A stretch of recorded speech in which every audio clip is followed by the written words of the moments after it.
अपेक्षित निकाल हाती न आल्यामुळे जो अपेक्षाभंग झालेला आहे, त्यामुळे जे दुःख, वेदना सहन कराव्या लागत आहेत पालक, विद्यार्थ्यांना, अशा प्रसंगी या वेदनेतून, या अपेक्षाभंगातून बाहेर कसं यावं आणि या संदर्भात मार्गदर्शन करा, असे अनेक फोन आणि मेसेजेस मला आलेले आहेत. कुणाचंही नाव यामध्ये उल्लेख मी करणार नाही. पण हे सगळ्यांचं जरी दुःख नसलं तरी ज्यांच्या वाट्याला अपेक्षाभंगाचं दुःख आलेलं आहे, कमी मार्क पडणे किंवा नापास होणे, यामुळे जे पालकांना दुःख भोगावं लागतं आणि विद्यार्थी काही दुःखात आहेत, अशांसाठी काही एक मार्गदर्शन करणं या ठिकाणी अपेक्षित आहे. म्हणून आपल्यासमोर मी त्या अनुषंगानं काही एक मुद्दे आपल्यासमोर ठेवणार आहे. मित्रांनो, आता तुम्ही म्हणाल की हे कसं स्वीकारावं? हे स्वीकारू शकत नाही, मला प्रचंड वेदना होतात, असं कसं घडलं, असं घडायला नको होतं, माझ्याच नशिबाला का आलं, अशा वेगवेगळ्या विचाराचे डंक आपल्या मनाला चावत असतात. आता जे काही प्राप्त परिस्थिती स्वीकारणं, करंट सिच्युएशन, याशिवाय आता दुसरा पर्याय नाही आपल्या हातात. कारण निकालात काही आता बदल घडवून आणू शकत नाही आपण. स्वीकारणे, हार मानणे. स्वीकारणे म्हणजे हार मानणे असे नाही. हा ठीक आहे, जर तुम्ही म्हणाल की काही एक बदल होऊ शकतो का, तर रिचेकसाठी वगैरे फॉर्म भरू शकता. तर आहे त्या परिस्थितीमध्ये आता स्वीकार करून पुढे काय करायचं यावर जर फोकस केला तर मन त्यावर उपाय शोधू शकते तुमचं. नाहीतर असं का झालं, असं का झालं, असं व्हायला नको होतं, असं, तर काय होते, जखम तीव्र होत असते.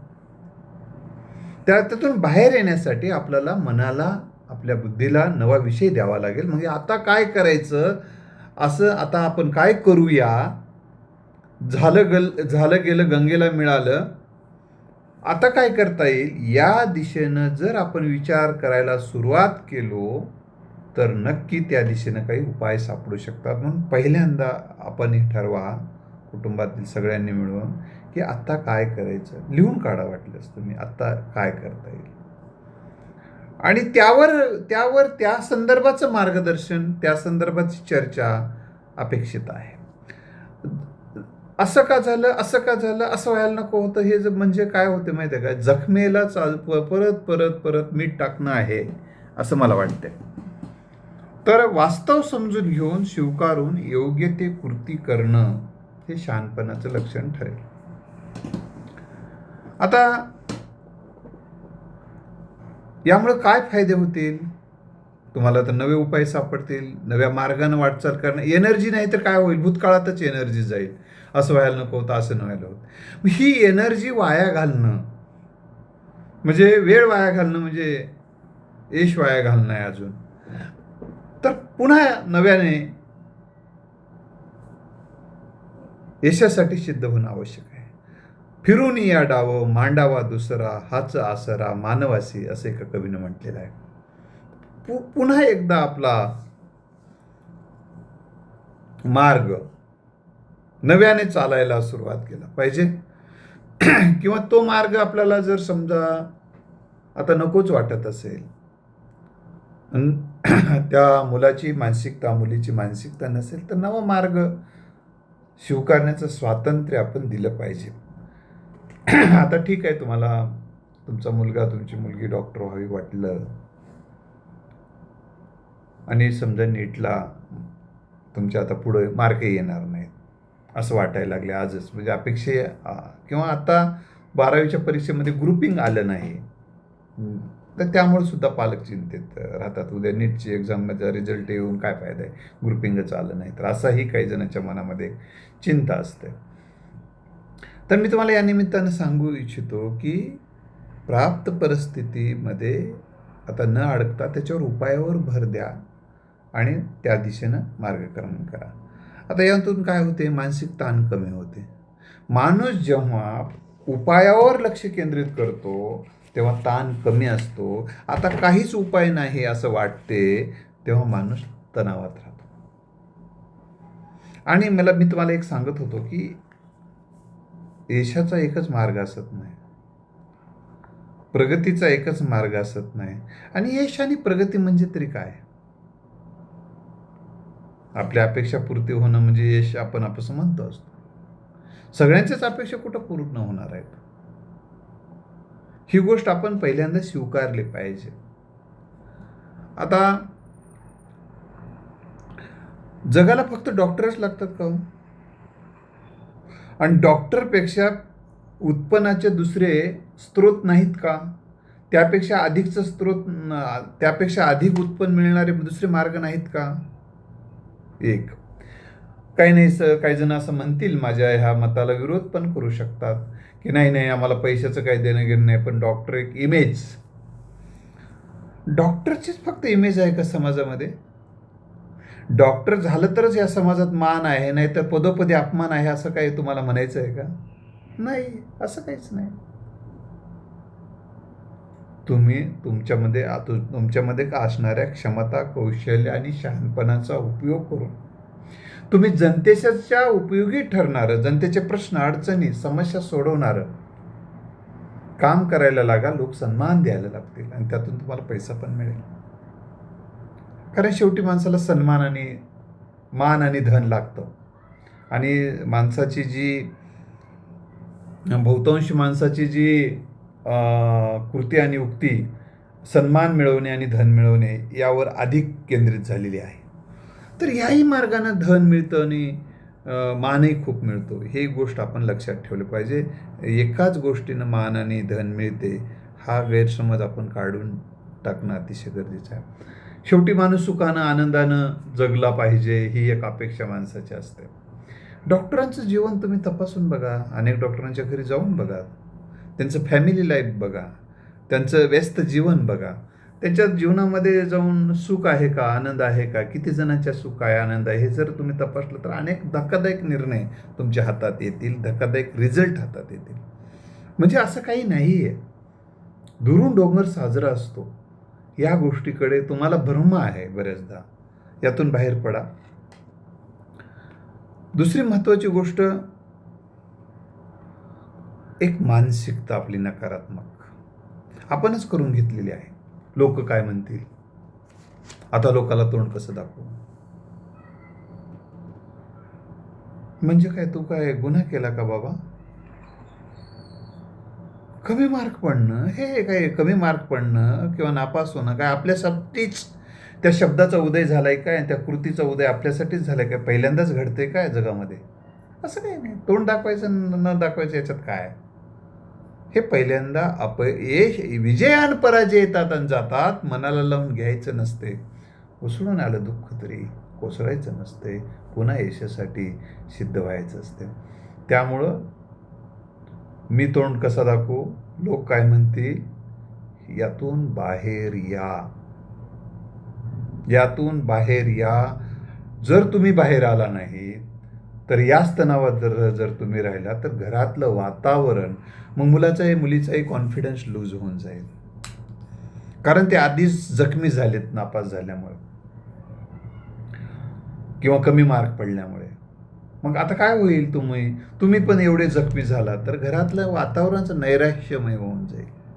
मग अशा नैराश्यमय वातावरणामध्ये पुन्हा यशासाठी सिद्ध होण्याचं साठी लागणारं मानसिक बळ कसं तयार करणार आहात तुम्ही? मग त्यासाठी उत्तिष्ठी जागृती वरानी बोधित, उठा जागे व्हा, जोपर्यंत ध्येय प्राप्त होत नाही तोपर्यंत थांबू नका. ही ऊर्जा घेऊन आपल्याला पुन्हा नव्यानं कामाला लागावं लागेल. हातपाय गाळून बसून चालता कामा नये. दुसरी गोष्ट, तुम्ही हा विचार करा, कमी मार्क पडणे, नापास होणे, अपेक्षित यश न मिळणे हे तुमच्याच नशिबाला आलंय असं जे तुम्ही म्हणता आहात, हे पहिल्यांदा यातून बाहेर या. कमी मार्क पडण्याचा किंवा नापास होण्याचा अनुभव अनेकांना आलेला आहे या जीवनामध्ये. अनेकांना येत आहे, पुढे येणार आहे. त्यामुळे सरळ सांगून टाकायचं, ठीक आहे बाबा, कमी मार्क पडले. नाही नाही, तुम्ही तर म्हणलं होतं की, असं म्हणूही शकतात काही जण. खरं तर लोकांच्या मानसिकतेचा त्या प्रश्न, ठीक आहे त्यांनी म्हणलंय असेल, लेकराच्या प्रेमापोटी, मुलाच्या प्रेमापोटी कोणी म्हणते पण, ठीक आहे बाबा आमचा मुलगा हुशार आहे, आमची मुलगी हुशार आहे, चांगले मार्क घेईल असं वाटते. आणि कसं असते, याचं मागचं कारण काय माहिती आहे का? पहिल्यांदा आपण वास्तव समजून घेणं गरजेचं आहे. आपल्याला आपला मुलगा, आपली मुलगी आपल्या वर्गात चांगली आहे म्हणजे भारतामध्ये आता एक उदाहरण देतो, वर्गामध्ये पहिला दुसरा आहे म्हणजे भारतात पहिला दुसरा आहे का? नाही. किंवा भारतामध्ये जी काही एकूण मुलं तुमच्या परीक्षेला बसतात, नीटच्या संदर्भात समजा मी सांगतो आहे, ते पुढंही तुम्हाला हे येणारच आहे, त्यावेळेस तुमची स्पर्धा भारतीय पातळीवरची असते. हे एक गोष्ट लक्षात ठेवा. आणि आता मी 12वीवरच लक्ष केंद्रित करतो, पुन्हा एकदा सांगतो की, तर एखाद्या वेळेस वर्गामध्ये हुशार आहेत किंवा काही शिक्षक पॉझिटिव्ह सांगतात, मुलगा हुशार आहे हो सर, शिकवा वगैरे असं म्हणतात. त्यामुळं परीक्षेमध्ये एखादी वेळेस परीक्षेची परिस्थिती काय असते, परीक्षा म्हणजे काय असते, त्या प्राप्त तितक्या वेळेमध्ये त्या मुलाची मानसिकता, त्याच्यावरचं असणारं दडपण, त्याच्यावर असणारा ताण, त्याच्यावर असणारं अपेक्षांचं ओझं, या सगळ्यामुळे कधीकधी माइंड ब्लॉक होऊ शकते. त्यामुळं काही जणांना तर अशी परिस्थिती येते की काही आठवत नाही लिहिताना, आणि परीक्षा झाल्यानंतर क्लासच्या बाहेर आल्यानंतर आठवायला लागतं, अरे या प्रश्नाचं हे उत्तर होतं. हे असं का घडलं? परीक्षेत असणारा जो स्ट्रेस आहे, अवाजवी घेतलेला स्ट्रेस आहे, असं मुळे ते घडलेलं असतं. म्हणजे ह्या सगळ्या गोष्टी आपण एक थोडंसं समजून घेणं गरजेचं आहे. ही बाब आपण समजून घेतली पाहिजे. पुढं आता या अनुषंगाने काही अजून एक 2 महत्त्वाचे काही मुद्दे मी तुमच्यासमोर मांडले.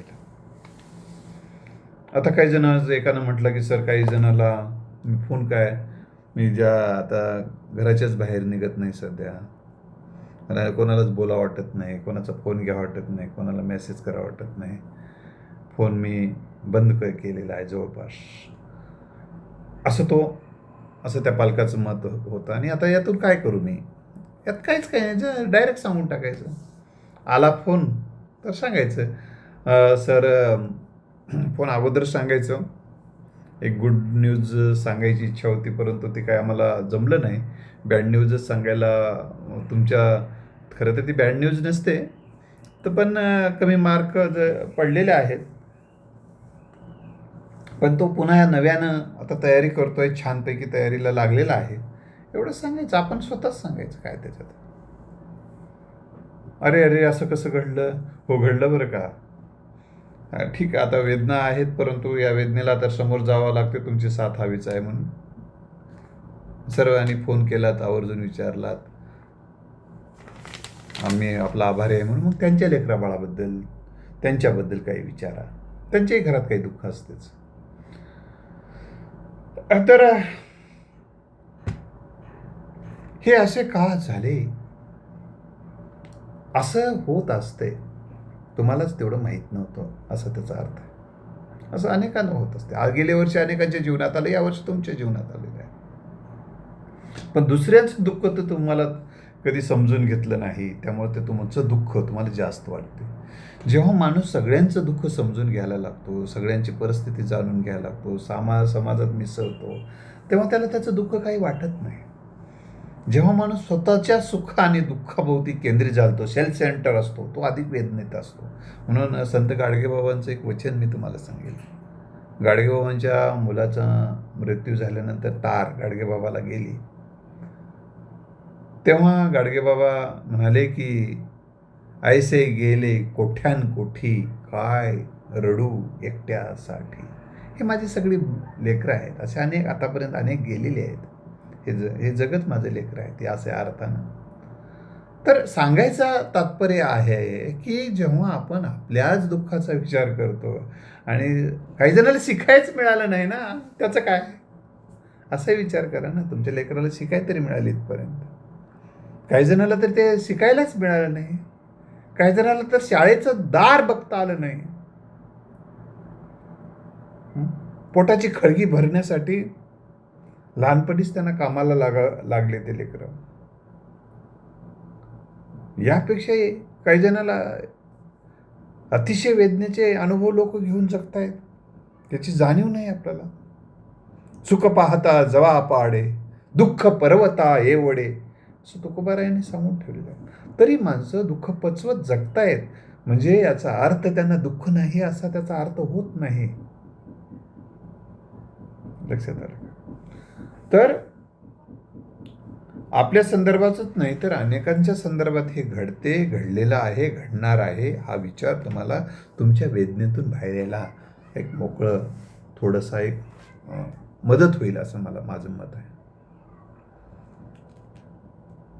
नाहीतर काय होईल, नाही तर तुम्ही त्याचं तर गुंतलात ना, तुम्ही तुमच्या नजरेतूनही पडाल आणि कुटुंबियाच्याही नजरेतून पडाल. कारण कुटुंबाचे प्रमुख म्हणून तुम्ही, कुटुंबाचा गाडा तुम्हाला पुढे रेटायचा आहे, तो कॉन्फिडन्सने रेटला. आणि हे एकच निकाल किंवा एक दोन निकाल म्हणजे आयुष्य नसतंय.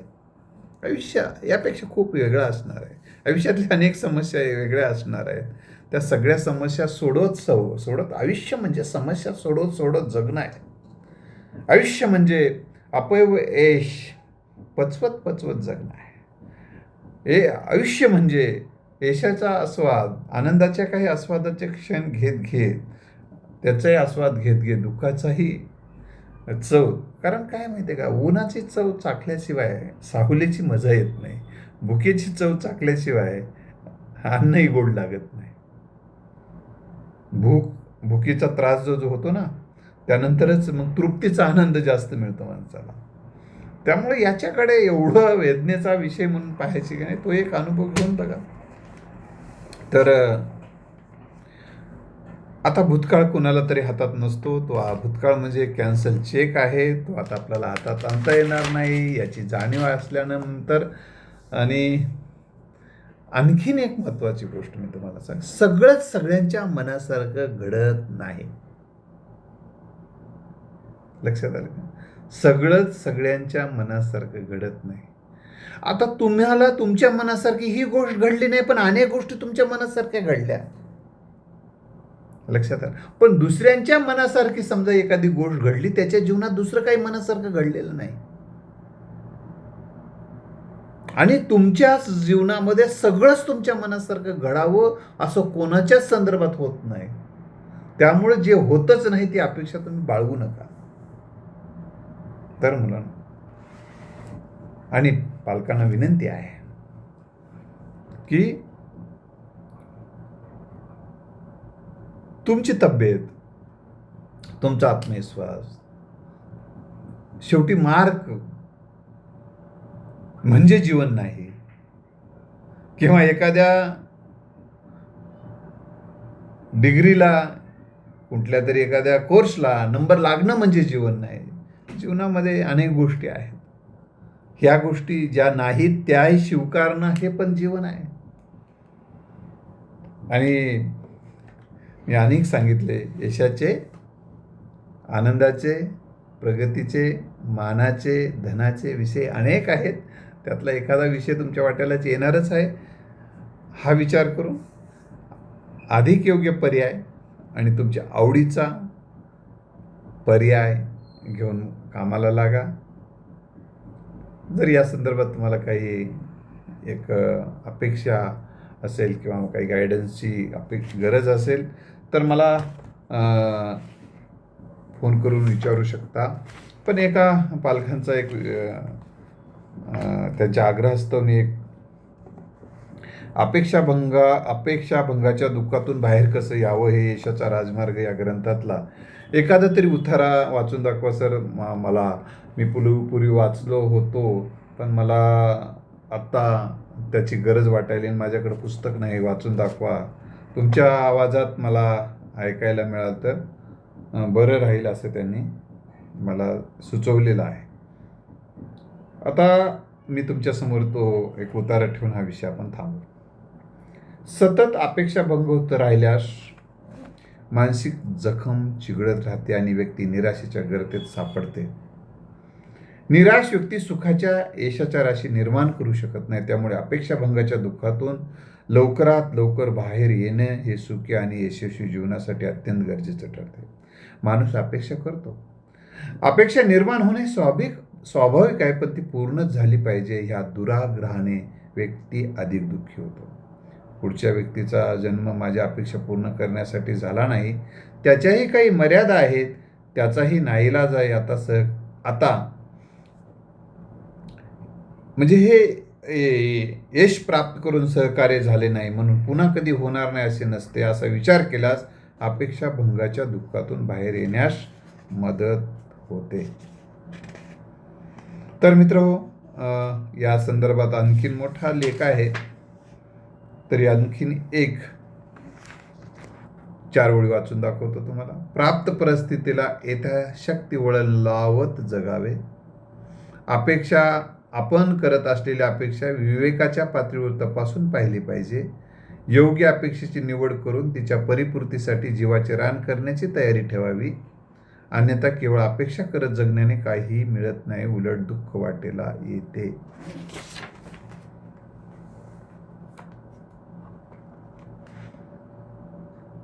शेवटच्या काही ओळी मी तुम्हाला सांगतो. मनासारखे घडावे, या अपेक्षापेक्षा जे घडते ते मनासारखे समजावे. आवश्यक ते कसे साध्य करता येईल याचा विचार करून योग्य ते कृती केली पाहिजे. अपेक्षा भंगाला महत्त्व न देता विधायक कार्यात रममान होऊन वाटचाल करणारी माणसं सुखी आणि यशस्वी झालेली दिसतात. तर मुळातून लेखवाचा पूर्ण मी मधले काही वाक्य वाचून दाखवलेले आहे. तर मित्र, आपण पुढच्या भागामध्ये पुढचा विषय घेऊन बोलूया. मी तुम्हाला सांगत होतो माझा नंबर मी तुम्हाला देऊन ठेवतो, 9767704604. मेसेज पाठवा आणि वेळ घेऊन माझ्याशी बोलू शकता. या अर्थानं म्हटलं की कधी कधी मी बिझी असतो, त्यावेळेस फोन जर उचलला नाही तर तुम्हाला वाईट वाटू नये. धन्यवाद.